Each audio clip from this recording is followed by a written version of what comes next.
Hey, hey, hey, hey.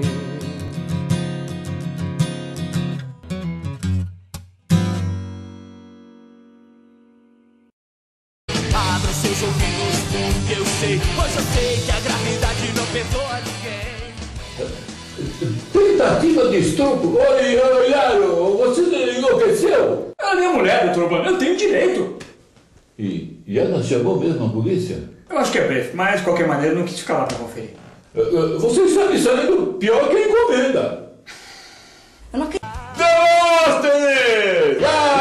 Estava mesmo precisando falar contigo. Sou todo ouvido. Vamos começar a sua campanha na próxima propaganda. Aliás, coisa que já devíamos ter feito. A vida é muito corrida, sabe como é que é? Bom, o importante é começarmos logo. Excelente! Vamos ensaiar?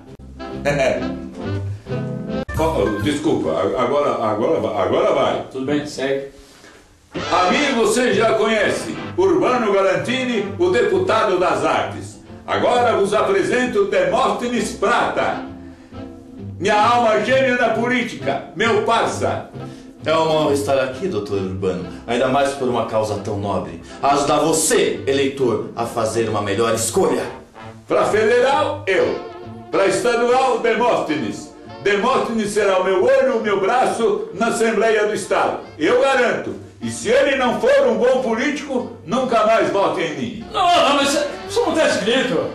Eu quis improvisar. Não improvise. Uma besteira como essa pode acabar com sua carreira. Vai no que está escrito que é mais seguro. Ok. De novo, do começo. A mim você já conhece, Urbano Galantini, o deputado.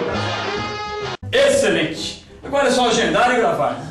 Me avise quando for pro ar. A minha família adora me ver na televisão. Melhor do que mostrar pra família é divulgar entre os desafetos. O gosto da volta por cima é dulcíssimo. Pois